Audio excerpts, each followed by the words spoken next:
So we're up here in the San Bernardino Mountains. It's morning and it's fall time. We're under the gun. We've got probably a few weeks before we start getting weather.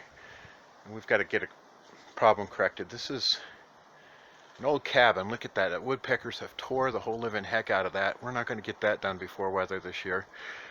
But my client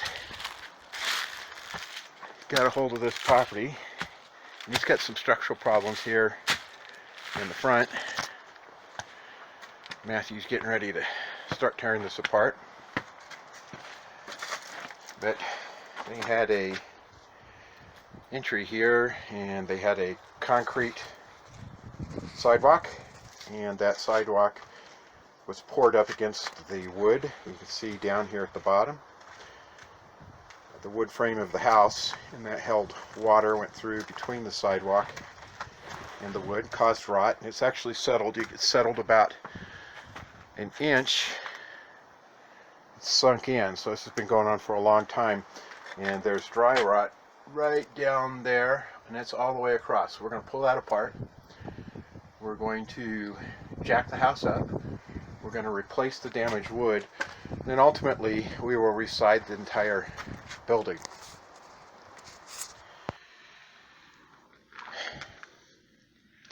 So in the last picture that you had, this was all broken up concrete. We've dug it out, cleaned it up.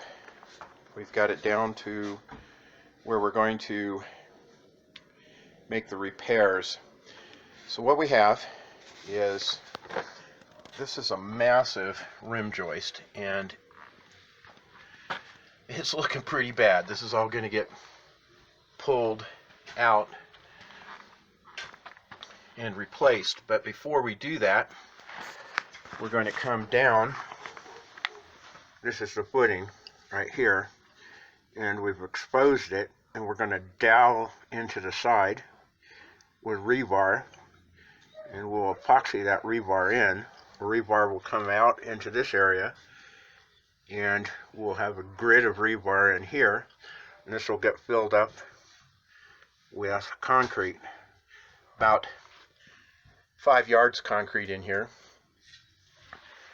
And then once we have that, this footing will be locked into the earth really well. We've got earth on this side too, and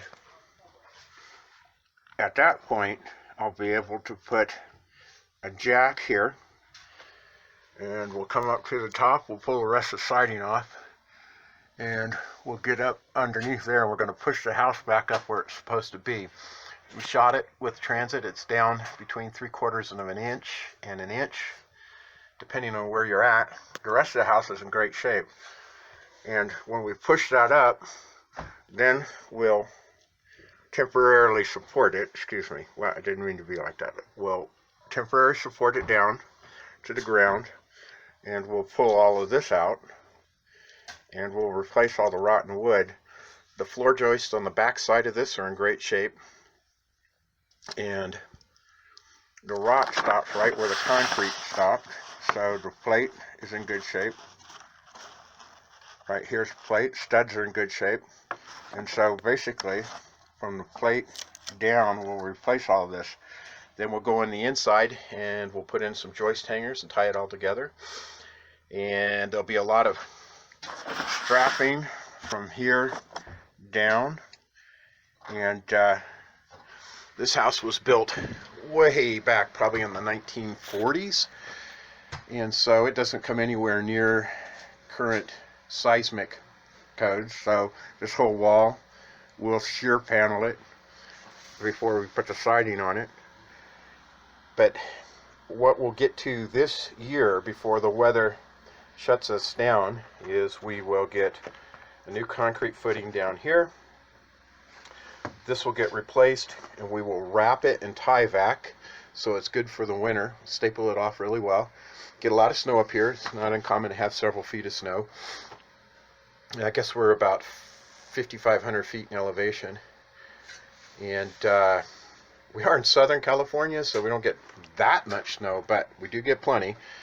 So we're going to get the house nice and tidy, and tight and jacked up and level.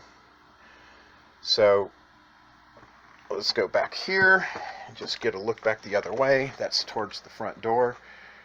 And wish I wouldn't say "and" all the time, but anyway, we will fill this whole area with concrete, and after that we will level this and backfill it. It will have a nice solid foundation on this house. It'll never be a problem in my lifetime again.